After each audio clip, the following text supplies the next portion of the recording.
변을 잇다 이동현 변호사입니다. 오늘은 학교폭력대책심의위원회에 가면 어떤 질문을 받을까에 대해서 한번 알아보도록 하겠습니다. 제가 이제 오늘의 주제를 선택하게 된 이유는 저한테 이제 학폭위에 가면 어떤 질문을 받나요? 학폭위에 가면 어떻게 질문하는 거에 대해서 어떻게 대답해야 되나요? 예상 질문이 있나요? 이렇게 문의를 하시는 분들이 많은데 그에 대해서 간략하게나마 답변을 드리고자 오늘의 주제를 선택해 보았습니다. 우선 들어가기 앞서 학교폭력의 개념을 보게 되면 학교폭력은 학교 내외에서 학생을 대상으로 발생한 상해, 폭행, 감금, 협박, 약치, 유인, 명예훼손, 모욕, 공갈, 강요, 강제적 심부름 및 성폭력, 따돌림, 사이버 따돌림, 정보통신망을 이용한 음란폭력 정보 등에 의하여 피해 학생에게 신체, 정신 또는 재산상 피해를 수반하는 행위를 의미합니다. 이 학교폭력의 개념 정확하게 알아두셔야 됩니다. 그럼 이제 오늘의 주제인 학교폭력대책심의위원회, 즉 학폭위에 가면 어떤 질문을 받을까 한번 알아보도록 하겠습니다. 학교폭력대책심의위원회, 즉 학폭위에 가면 학부모는 자녀를 보호하거나 자녀가 제대로 대답하지 못하는 부분에 대해서 대신 대답하려는 경우가 있는데 사건에 직접 경험한 가피에 관련 학생이 직접 대답해야 합니다. 이거 되게 중요합니다. 제가 이제 위원으로 가거나 그러면 이제 부모님들이 이제 대신 대답하려고 하는데 위원님들 입장에서는 사건을 직접 경험한 가피에 관련 학생이 대답하기를 원하고 실제 그렇게 하게 합니다.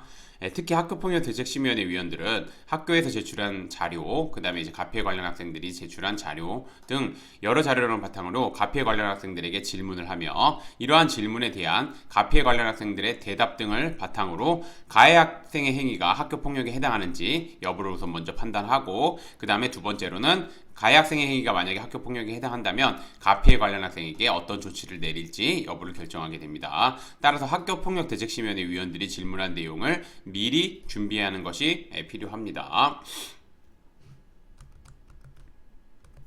학교폭력대책심의위원회 위원들은 가피에 관련 학생이 처음에 어떻게 알게 되었는지 이런 거 이제 물어보고 그 다음에 가피에 관련 학생이 당해 사안이 발생하기 전까지 어떤 사이였는지 그 다음에 당시 어떤 일이 있었는지 그 다음에 학교 생활은 어떤지 그 다음에 위원들에게 원하는 것이나 가해 학생에게 내려줬으면 하는 조치가 있는지 등을 물어보게 됩니다.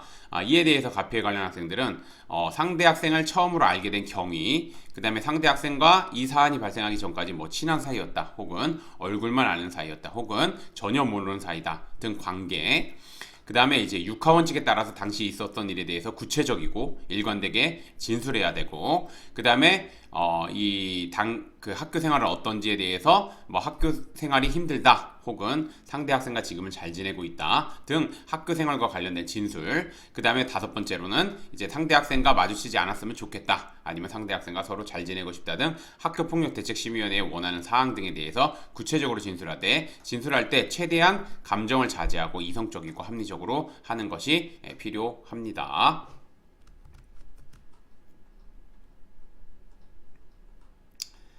오늘의 주제를 좀 정리를 하자면 학교폭력대책심의위원회, 즉 학폭위에 별다른 준비를 하지 않고 참석했다가 위원들의 질문에 제대로 대답하지 못해 원하지 않는 결과가 나올 수 있습니다. 그렇기 때문에 미리 위원님들이 질문할 부분에 대해서 미리 준비하고 연습을 하고 들어가는 것이 필요합니다. 다만 제가 요청드리는 거는 그 사실관계를 비틀거나 아니면은 사실과 다른 부분을 진술하라는 거 절대 아니고 그런 걸 연습하라는 게 아닙니다. 왜냐면 저도 이제 위원으로 들어가게 되면 여러 객관적인 자료들이 들어오기 때문에 오히려 그렇게 준비를 했다가는 불리하게 될 수 있습니다. 진술이 일관성이 없다.